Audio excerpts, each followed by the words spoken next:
Oi pessoal, tudo bem? Hoje a gente vai estar dando continuidade nos nossos vídeos aqui da parte de tolerância e de ajuste, né? A gente nos últimos dois vídeos, né, a gente verificou, né, as características de afastamento máximo e mínimo, né, para o 22F7, né, referente a eixo, e 22H8 referente a furo, né? E aí agora a gente vai justamente supor a montagem, né, ou seja, a necessidade de montagem dos dois elementos, né, ou seja, o pino montando aqui nesse furo. Né? E aí entra características específicas aqui da análise da tolerância. Né? Então vou dar um foco aqui só para essa parte aqui da tolerância mesmo. A gente já viu no último vídeo máximo e mínimo dos dois. Né? E o que acontece? Né? Esses elementos, né, quando eles vão ser montados, né, principalmente em análise de projeto, é muito comum essa verificação de como é que a folga vai estar interferindo ali no ciclo, né, levando em consideração vibração, né, aspectos de rugosidade, né, se vai ter pressão em um determinado ponto que possa vir a ocorrer vazamento, né, caso esteja ligado com algum fluido. Né. Então você basicamente vai ter o elemento, né, tipo fêmea ali para montagem e vai ter lá o elemento tipo macho, né, ou seja, o pino para justamente fazer essa montagem ali no furo. Né. Então é importante saber quais são as características que vão vir, né, que podem vir, né, provenientes da fabricação tanto do eixo como do furo. Né? Porque pode ser que dependendo da condição de fabricação, elas venham atingir um determinado limite onde a montagem vai ficar muito difícil. Né? Então aí entra um ponto importante, né? Que é justamente antes da execução dos projetos ter a indicação de como é que vai ser a folga entre eles. Vai ser folga com ajuste, folga com interferência, ou se vai ficar livre, se vai ser prensado, enfim, tem vários tipos de característica de montagem, né? Inclusive, já vamos programar aí para o próximo ano a gente trazer um vídeo falando sobre isso aí, que é bem interessante. Bom, então nesse caso aí a gente tem as duas considerações.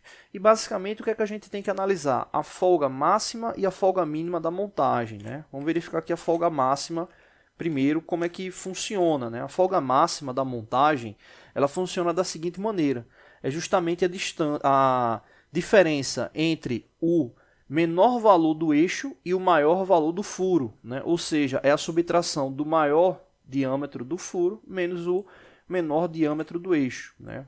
Vou colocar aqui com a fonte menor para poder caber aqui certinho. Então, vou botar aqui F max, né, folga máxima. A folga máxima nesse caso aqui seria justamente 22,023, que é o diâmetro maior do furo, menos o menor diâmetro do eixo, ou seja, 21,959. Né? Então, a diferença entre esses dois elementos aí vai gerar a folga máxima. Né? Então, 22,023 menos 21,959, né, vai dar igual. Deixa eu só corrigir aqui, o cálculo ficou errado. 22,023 menos 21,959, né? Vai dar igual a 0,064, né? Ou seja, 64 milésimos, né, de milímetro ali de folga. Né? Então isso aí seria a condição da folga máxima. Né? Então entra aquela situação, né? Será que essa folga máxima ela vai gerar uma vibração, né? Vai gerar um vazamento? Né? Enfim, né? Analisar como essa folga máxima pode estar interferindo ali no projeto. Da mesma forma que a gente tem a folga máxima, tem a folga mínima também. Né? Então vou colocar aqui do lado, né? F mínimo. Nesse caso a folga mínima é justamente o menor valor do furo, né? Nesse caso é 22, menos o maior valor do eixo, né? Que no caso é 21,980. Né? Então, subtraindo os dois valores, a gente vai encontrar, né, justamente 0,020, né? Ou seja, seria aí a indicação aí da menor folga, né? Ou seja, 20 milésimos de milímetro ou 2 centésimos de milímetro, né? Vou deixar aqui como 2 centésimos de milímetro. Então, essa aí seria a folga mínima. Né? Então, será que essa folga mínima ela tem interferência ali no ciclo? Né? A gente observa que pela folga, né, desses elementos aí tem até uma folga considerável, né? Não é algo difícil de montar, né? Mas o importante é saber se para o projeto essas condições de folga, né, tanto máxima como mínima, venham a ter interferência. É um detalhe importante. Nessa análise de folga, é sempre a relação do furo menos o eixo. Furo menos o eixo, né? Por quê? Vamos supor o seguinte.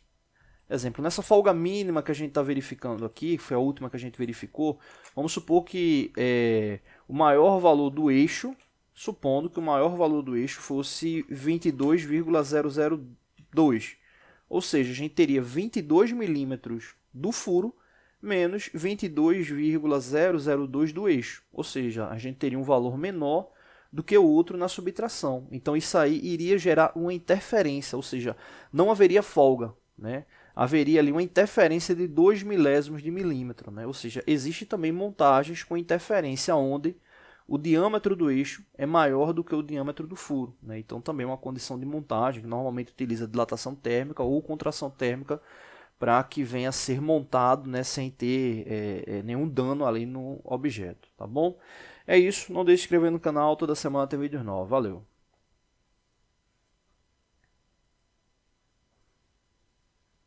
Oi pessoal, tudo bem? Hoje a gente vai estar dando continuidade aos nossos vídeos da parte de mecanismos, né? Hoje a gente vai estar falando justamente sobre torque, né? Nosso primeiro vídeo falando sobre torque, né? E a ideia é fazer uma série de vídeos, né, referentes a esse tipo de esforço, né? Especificamente esse tipo de análise, né?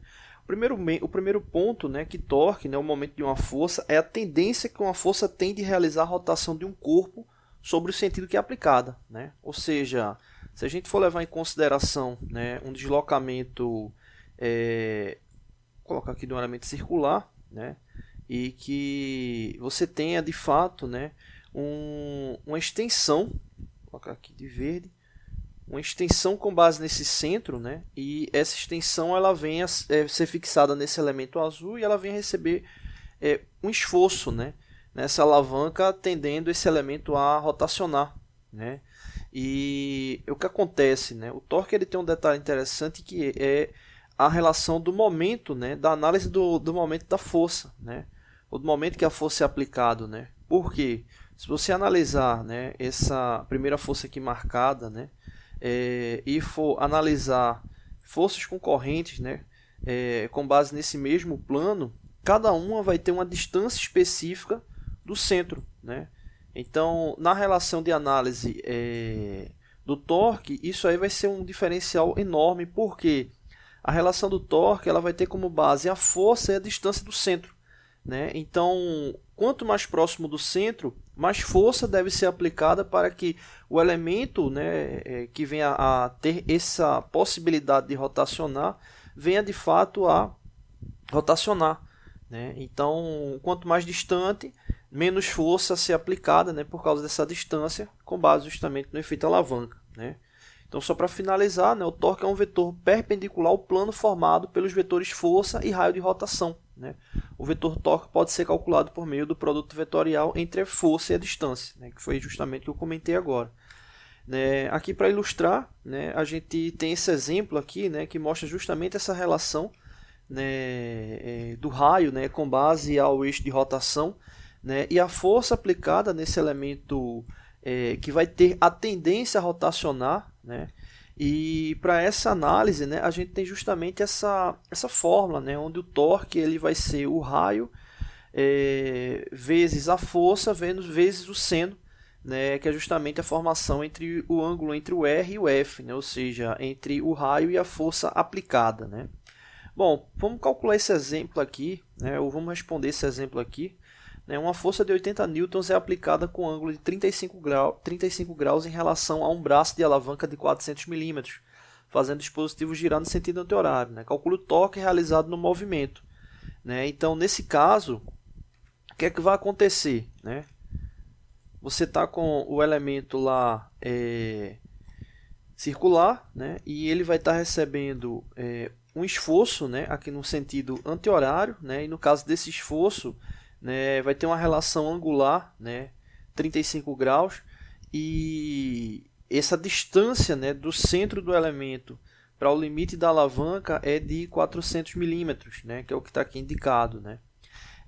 O primeiro passo aqui a ser realizado é encontrar de fato o seno, né, de 35 graus, né, que a gente fez na calculadora, deu 0,57, né, aproximadamente. Então, depois disso, né, converter 400 milímetros para metros, né, que vai dar 0,4 metros, E aí, nesse caso, aí aplicar diretamente na fórmula, né? Eu deixei sem as unidades aí nos valores, só para não confundir, mas no caso a gente vai ter justamente a relação de Newton referente à força e metro referente ao comprimento deslocado, né? Então, nesse caso aí vai dar 18,24 newton-metros, né? Então, é justamente aí o torque, né? Referente a esse movimento realizado, né? Essa tendência aí de movimento a ser realizado, tá bom? Não deixe de se inscrever no canal, toda semana tem vídeos novos. Valeu!